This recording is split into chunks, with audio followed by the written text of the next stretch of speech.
Hello everyone, welcome to Electrical for All. Today we are going to discuss about the electromagnetic induction relay, and this is the lecture 3 on protective relay. And if you have not subscribed our channel, please subscribe for the latest updates. Okay so हम लोगों ने जैसा कि already discuss किया था पिछले lecture में about electromagnetic attraction type relay में।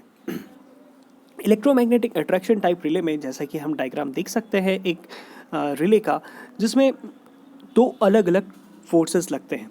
एक फोर्स जो होता है वो लगता है आपका इलेक्ट्रोमैग्नेटिक फोर्स, जो कि कॉइल के मैग्नेटिक फील्ड डेवलप होने के कारण लगता है, और दूसरा फोर्स जो होता है वो होता है स्प्रिंग फोर्स। ओके, और जिसको हम रीस्ट्रेनिंग फोर्स के नाम से भी जानते हैं।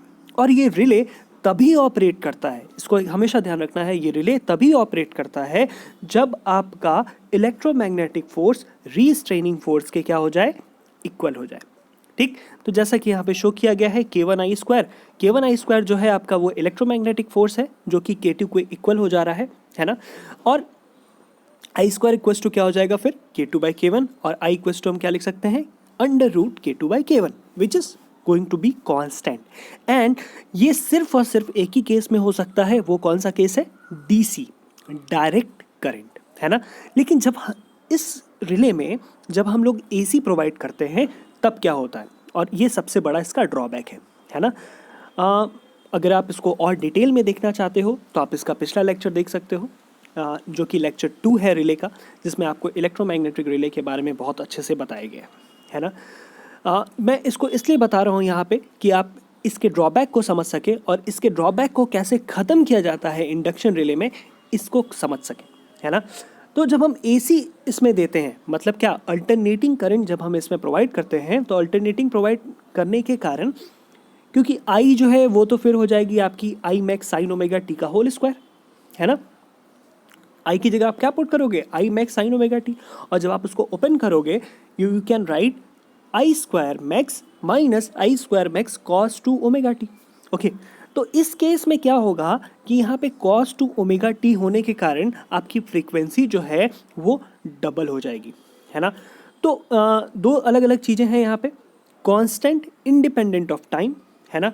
इट शोज दैट, जो ये इक्वेशन है वो ये शो करता है कि ये कांस्टेंट है और इंडिपेंडेंट ऑफ टाइम है। और दूसरा जो सबसे बड़ा प्रॉब्लम है वो है pulsating at double the frequency of applied voltage. जितनी आप फ्रीक्वेंसी दे रहे हो, 50 दे रहे हो, तो वो 200 पे ये क्या कर रहा है, पल्सेट कर रहा है, क्योंकि यहाँ पे क्या आ गया, आपका cos 2 ओमेगा t आ गया, है ना। और जिसके कारण अगर ये पल्सेट करेगा डबल फ्रीक्वेंसी पे, तो इसके कारण यहाँ पे नॉइज और हम प्रोड्यूस होगा, जो कि रिले को ख़राब कर सकता है, डैमेज कर सकता है, उसके कॉन्टैक्ट को डैमेज कर सकता है। सही टाइम पे रिले आपका ऑपरेट नहीं करेगा। अगर सही टाइम पे रिले ऑपरेट नहीं करेगा तो फॉल्ट आगे आपका बढ़ सकता है, और फॉल्ट आगे बढ़ेगा तो फिर बहुत सारे प्रॉब्लम क्रिएट हो सकते हैं। तो इस प्रॉब्लम को ख़त्म करने के लिए, है ना, इस प्रॉब्लम को ख़त्म करने के लिए बनाया गया क्या, आपका electromagnetic induction relay.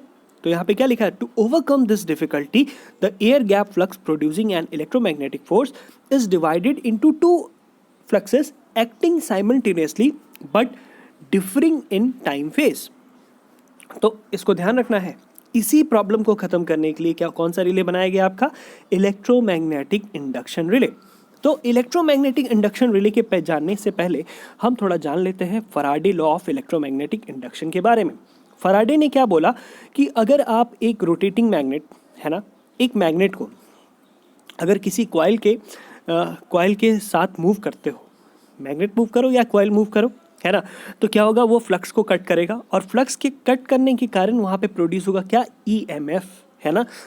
The EMF produce in a conductor due to changing the magnetic field is proportional to the rate of change of flux.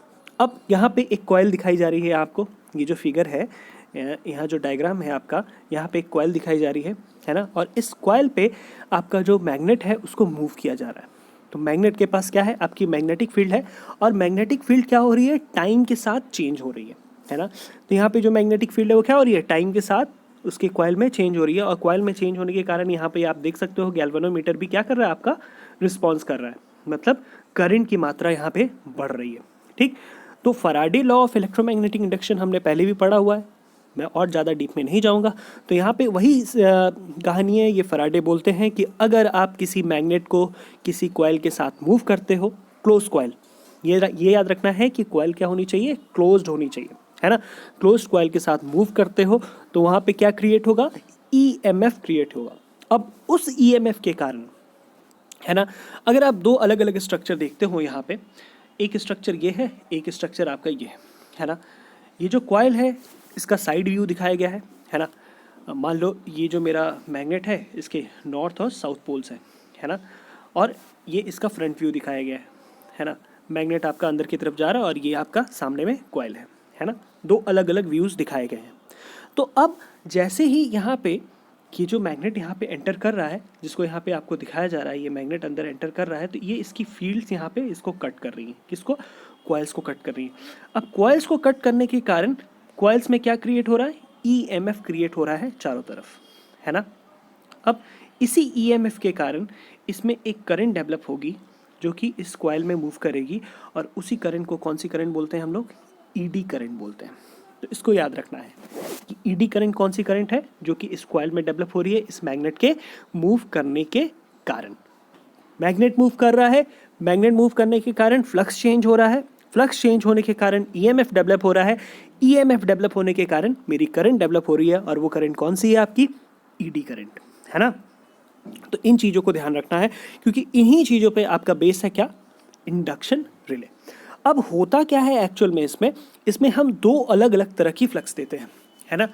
दो अलग अलग तरह की फ्लक्स देते हैं जो कि एक दूसरे से फेज में डिफरेंस होती हैं, ठीक है, जिसके कारण वहाँ पे दो अलग अलग ईडी करंट डेवलप होती है, और उन दो ईडी करंट के कारण वहाँ पे फोर्स क्रिएट होता है, और वो फोर्स के कारण वहाँ पे जो डिस्क लगी होती है वो डिस्क रोटेट करती है। सबसे पहले तो हम लोग एक इसका कंस्ट्रक्शन देख लेते हैं कि हमको ज़्यादा क्लियर हो। अब यहाँ पे ये जो रिले है, ये आपका वॉटमीटर स्ट्रक्चर रिले है, तो इसको हम लोग थोड़ा ध्यान से देखें, पहले कंस्ट्रक्शन को समझ लें तभी हम लोग अंदर जा पाएंगे। यहाँ पे एक डिस्क लगी हुई है ना, जो कि डिस्क क्या करती है, रोटेट करती है ना। अब ये रोटेट करते करते धीरे धीरे पहुँच जाती है आपकी कहाँ पे, ट्रिप सर्किट पे। कब रोटेट करेगी, रोटेट करने का टाइम तब होगा जब कोई फॉल्ट आए, है ना।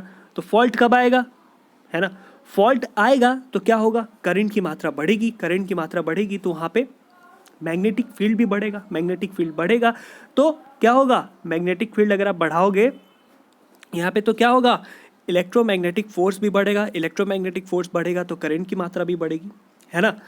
तो जैसे ही करंट की मात्रा बढ़ेगी यहाँ पे ईडी करंट भी बढ़ेगा, और क्योंकि दो अलग अलग ईडी करंट्स, दो अलग अलग आपका इलेक्ट्रोमैग्नेटिक फ्लक्स दिया जा रहा है। कैसे दिया जा रहा है मैं यहाँ पे दिखाता हूँ एक बार फिर से। हम क्या करते हैं कि दो अलग अलग इलेक्ट्रोमैग्नेट्स लेते हैं, एक ई शेप का, एक यू शेप का, और उसके बीच में एक लगा देते हैं डिस्क, है ना, जो कि डिस्क आपकी क्या करेगी, रोटेट करेगी, है ना। और उसको रोटेट कौन कराएगा, ये जो फ्लक्स है वो इसको रोटेट कराएगा, है ना। अब वो जब डिस्क रोटेट करेगी तो उस डिस्क के साथ एक ट्रिप बार लगा है, जो कि ट्रिप सर्किट से जाके धीरे धीरे रोटेट होते होते होते होते होते उससे जाके क्या हो जाएगा, कनेक्ट हो जाएगा। जैसे ही कनेक्ट होगा मेरे सर्किट ब्रेकर को ट्रिप सिग्नल मिल जाएगा। अब इसके ऑपरेशन की बात करें तो यहाँ पे होता क्या है, जो टॉर्क प्रोड्यूस हो रहा है डिस्क में, है ना, the torque produce in induction relay due to interaction of one alternating flux with eddy current induced in the rotor by the another alternating flux.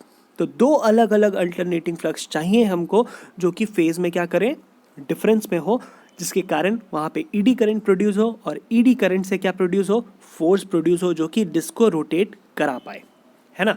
बस यही कहानी है इसकी।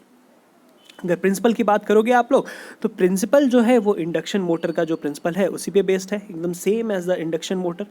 कंस्ट्रक्शन की बात करें तो यहाँ पे एक मेटेलिक डिस्क लगी होती है, दो अलग अलग इलेक्ट्रोमैग्नेट्स होते हैं, है ना, और वो डिस्क क्या करती है, उन इलेक्ट्रोमैग्नेट के फोर्स के कारण, अल्टरनेटिंग करंट्स के कारण रोटेट करती है, ठीक, और रोटेट करने के साथ साथ वो सर्किट को ट्रिप कराती है, ठीक। तो यही कहानी है। यहाँ पे दो अलग अलग फ्लक्सेस होते हैं, जो दो अलग अलग फ्लक्स होंगे तो दो अलग अलग फ्लक्स के कारण दो अलग अलग ईडी करंट्स डेवलप होंगी, और उन दो ईडी करंट से हमको क्या होगा, एक फोर्स मिलेगा, जिस फोर्स से मेरा जो डिस्क है वो रोटेट करेगा।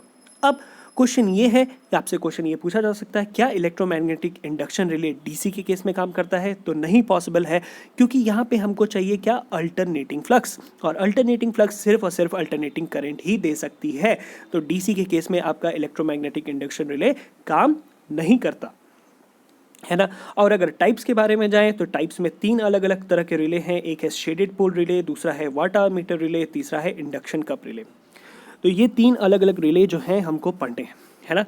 तो ये मैंने आपको एक कॉन्सेप्ट बता दिया। अब हम इसको देखते हैं टॉर्क इक्वेशन, जो कि सबसे इंपॉर्टेंट है ना। रिले के केस में जो टॉर्क इक्वेशन है वो बहुत इंपॉर्टेंट है।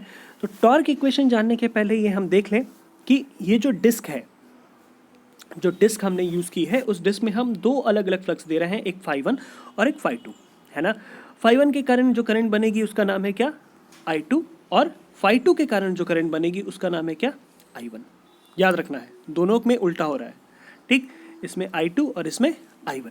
इसका फोर्स F2 और इसका फोर्स F1, जो एक दूसरे को अपोज करेगा और जिसके कारण मेरी डिस्क क्या करेगी? रोटेट करेगी, है ना। अब और अगर ध्यान से देखें तो यहाँ पे हम करते क्या है? 2 अलग अलग फ्लक्स डेवलप कराते हैं। एक फ्लक्स होता है जो कि है φ1 और दूसरा फ्लक्स है क्या? φ2। फ्लक्स कौन डेवलप करेगा? आपका इलेक्ट्रोमैग्नेटिक, जो यहाँ पे ये ई शेप का एक इलेक्ट्रोमैग्नेट लगा होता है और नीचे में एक यू शेप का इलेक्ट्रोमैग्नेट लगा होता है, ठीक। ये ई शेप का जो इलेक्ट्रोमैग्नेट है वो एक फ्लक्स डेवलप करता है, और यू शेप का एक इलेक्ट्रोमैग्नेट जो है वो एक फ्लक्स डेवलप करता है। तो एक फ्लक्स के कारण, जो कि यहाँ पे आपको डिस्क में दिखाया गया है बाकायदा, जो ऊपर वाला इलेक्ट्रोमैग्नेट है उसके कारण एक फोर्स डेवलप हो रहा है, और जो नीचे वाला इलेक्ट्रोमैग्नेट है उसके कारण एक फोर्स डेवलप हो रहा है, और ये मेरी जो डिस्क है वो रोटेट कर रही है। लेकिन ये तभी पॉसिबल है जब हम इन दोनों के बीच में फेज का डिफरेंस दें। तो पहला जो इलेक्ट्रोमैग्नेटिक फ्लक्स है, जो फ्लक्स है उसको क्या लिखा गया है? φ1 मैक्सिमम साइन ओमेगा टी, और दूसरा जो फ्लक्स है उसके बारे में क्या लिखा गया है? φ2 maximum sine omega t plus alpha, ठीक। फ्लक्स का फेज का डिफरेंस क्यों दिया जा रहा है, ये जब हम पूरा प्रूफ कर लेंगे तो हमको एक्यूरेटली समझ में आ जाएगा, ठीक। फेज का डिफरेंस अगर हम नहीं देंगे तो ये कभी भी रोटेट नहीं कर पाएगा, बस इसको ध्यान रखना है।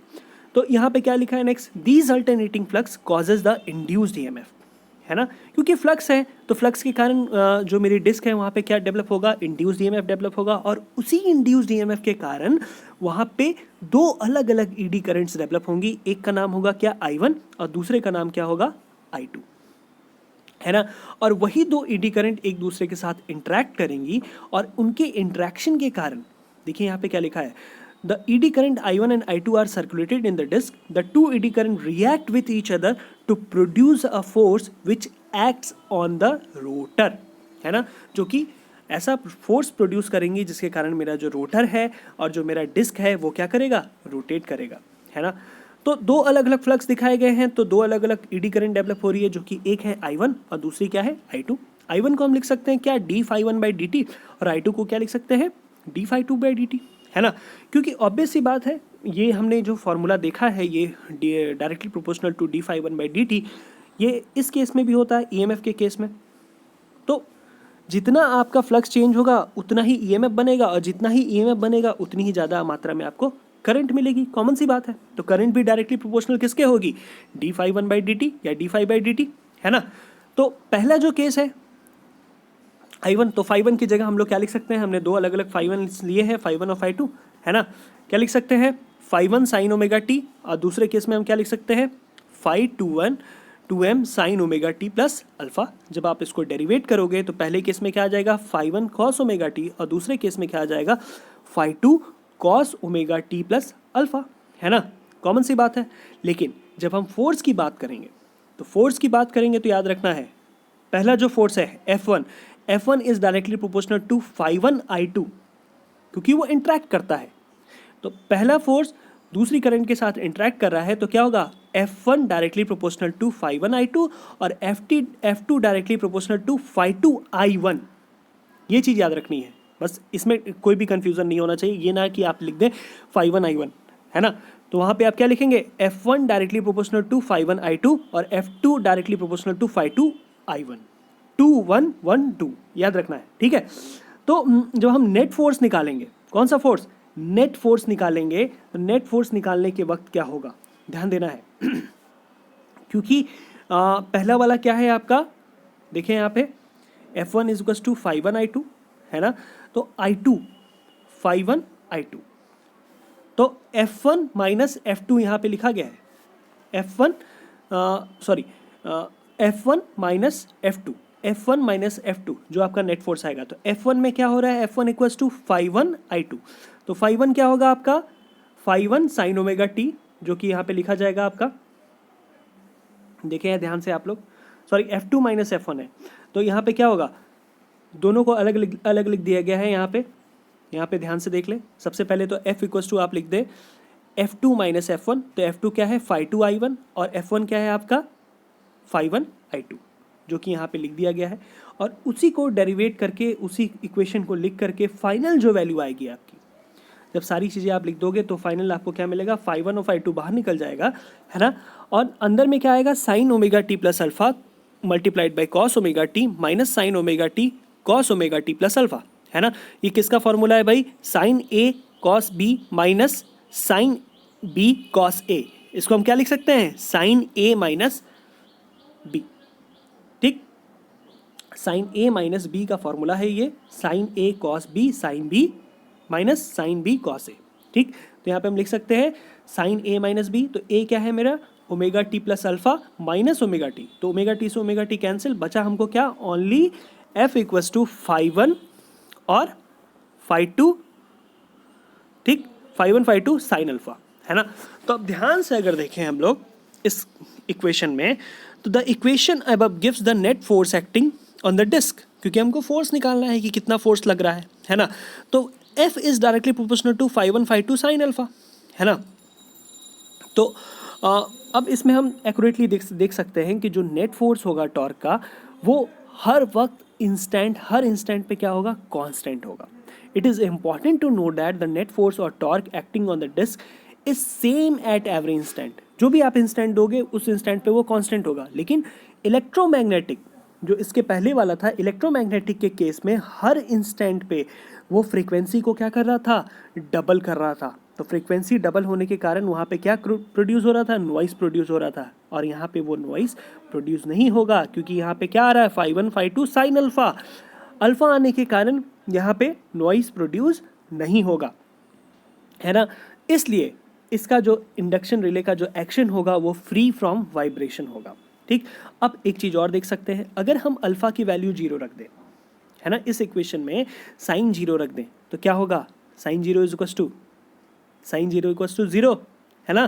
तो 0 होगा तो क्या होगा, it can be observe that from equation if alpha is 0, अगर अल्फा की वैल्यू को 0 रख दिया जाए, then net force is 0, the disc can not rotate. इसलिए जो दो अलग अलग फ्लक्स होते हैं, उन दो अलग अलग फ्लक्सेस में हमको फेज का डिफरेंस देना पड़ता है, ठीक। तो अगर साइन अल्फा 90 होगा तो यहाँ पे टॉर्क क्या होगा, मैक्सिमम होगा। इन चीज़ों को ध्यान रखना है। अगर आप अल्फा की वैल्यू को 0 रख दोगे तो कभी भी आपकी डिस्क रोटेट नहीं करेगी, है ना। अल्फा ही क्या है, मेरा फेज का डिफरेंस है, ठीक है। The direction of net force which is decided the direction of rotation of disc depend on the flux leading to each other. अब कौन सा फ्लक्स किसको लीड कर रहा है, ये चीज़ बहुत इंपॉर्टेंट होती है, ठीक। अब क्योंकि यहाँ पे 3 अलग अलग रिलेज की बात की गई है, तो हम लोग सबसे पहले देखते हैं आपका शेडेड पोल, फिर देखेंगे वाट मीटर, फिर देखेंगे इंडक्शन कप। सब एक ही प्रिंसिपल पे काम करते हैं, जो कि यहाँ पे आपको बताया गया है। तो शेडेड पोल की अगर बात करें तो देखिए, शेडेड पोल में देखिए 2 अलग अलग यहाँ पे लगाए गए हैं आपके, एक यहाँ से आ रहा है और एक यहाँ से आ रहा है। यहाँ पे एक रिंग लगाई जाती है, जिस रिंग से हम फ्लक्स को चेंज करते हैं, ठीक। तो ये एक रिंग है, यहाँ पे एक रिंग है, एक फ्लक्स यहाँ से मिलेगा, एक फ्लक्स यहाँ से मिलेगा। हमको टोटल 2 फ्लक्स चाहिए, एक phi1 एक phi2, और दोनों एक दूसरे से फेज में क्या होने चाहिए, डिफरेंट होने चाहिए, ठीक। तो phi1 आपको ऊपर से मिल रहा है और phi2 आपको नीचे से मिल रहा है ना। वेट अ सेकंड गाइस,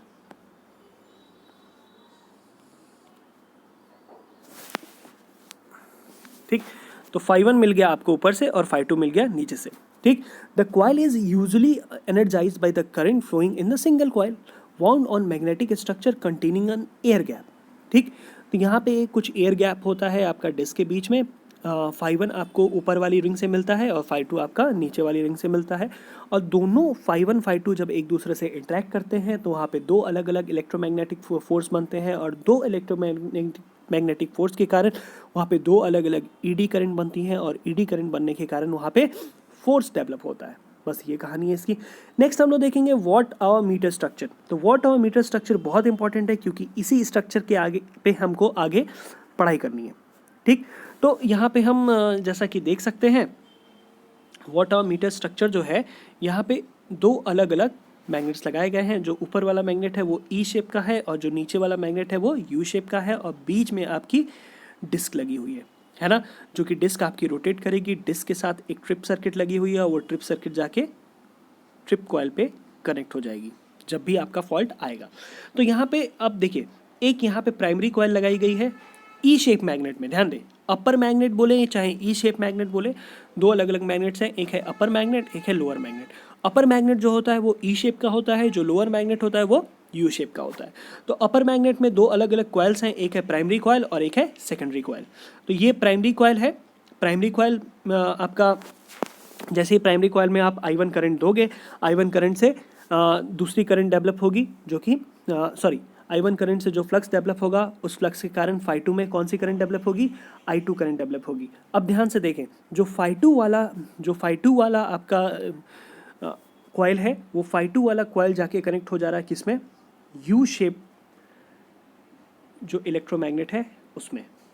ठीक, यू शेप इलेक्ट्रोमैग्नेट में कनेक्ट हो रहा है, और यही I2 वाली करंट यहाँ पे जा रही है और दो अलग अलग कॉइल्स में बढ़ रही है, जिसके कारण ऊपर में जो फ्लक्स डेवलप हो रहा है वो है phi 1, और जो नीचे में फ्लक्स डेवलप हो रहा है वो है क्या, ओनली phi।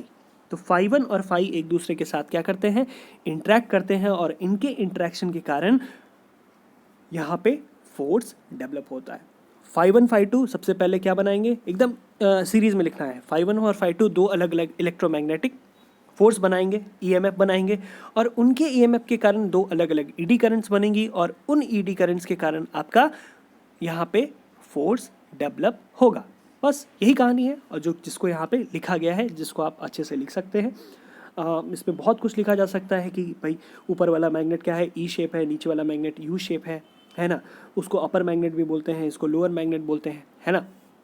तो ये सारी बातें आप यहाँ पे लिख सकते हैं। नेक्स्ट है इंडक्शन कप रिले। तो यहाँ पे बीच में एक कप रोटर लगा रहता है, और अलग अलग आपको इलेक्ट्रोमैग्नेटिक फोर्स यहाँ पे प्रोवाइड किए जाते हैं। ठीक, तो यहाँ पे आप देख सकते हैं बहुत सारी कॉइल्स लगी हैं, चार अलग अलग कॉइल्स लगी हैं, इनको आप कनेक्ट भी कर सकते हैं एक दूसरे के साथ। एक कॉइल है, दो कॉइल है, तीन, चार। तो ये चारों अलग अलग यहाँ पे इलेक्ट्रोमैग्नेटिक फोर्स डेवलप करती हैं। ठीक, इलेक्ट्रोमैग्नेटिक फोर्स के कारण इस कप में क्या होता है, चार अलग अलग ईडी करंट्स डेवलप होती हैं, और ये रोटेट करना स्टार्ट कर देता है। जैसे ही ये रोटेट करता है, इसके साथ एक ट्रिप सर्किट लगी होती है, और वो जाके वहाँ पे कनेक्ट हो जाती है, और कनेक्ट होने के साथ ही साथ मेरे सर्किट ब्रेकर को सिग्नल मिल जाता है कि फॉल्ट आ चुका है। तो ये रिले बहुत ही एडवांस है। द मोर क्योंकि इसमें बहुत ही ज़्यादा टॉर्क प्रोड्यूस हो रहा है, क्योंकि कॉइल की मात्रा भी ज़्यादा है। यहाँ पे चार अलग अलग कॉइल्स लगी हुई हैं। The more torque is produced in induction cup relay as compared to the shaded and wattmeter type relay. The relay is fast in operation, क्योंकि टॉर्क अगर ज़्यादा डेवलप होगा तो मेरा जो कप है या जो आपका डिस्क है वो जल्दी रोटेट करेगा। अगर रोटेट कर दिया जल्दी तो हमको जो टाइम ऑफ ऑपरेशन है रिले का वो बहुत कम लगेगा। तो टाइम ऑफ ऑपरेशन अगर कम लगेगा तो मेरा रिले जल्द से जल्द क्या कर जाएगा, ऑपरेट कर जाएगा। तो इन बातों का भी ध्यान रखा जाता है जब हम रिले को डिज़ाइन करते हैं। ठीक है, तो ये हो गया आपका इलेक्ट्रोमैग्नेटिक इंडक्शन रिले, जिसमें हमने तीन अलग अलग रिले के बारे में डिस्कशन किया, शेडेड पोल, वॉटमीटर और इंडक्शन कप। और सबसे मोस्ट इंपॉर्टेंट कि इसका टॉर्क इक्वेशन हम कैसे निकालेंगे। तो इसको एक बार घर पे खुद से प्रैक्टिस करें और प्रैक्टिस करके सॉल्व करने की कोशिश करें। So thanks for watching. If you have not subscribed our channel, please subscribe, like and comment. Thank you so much.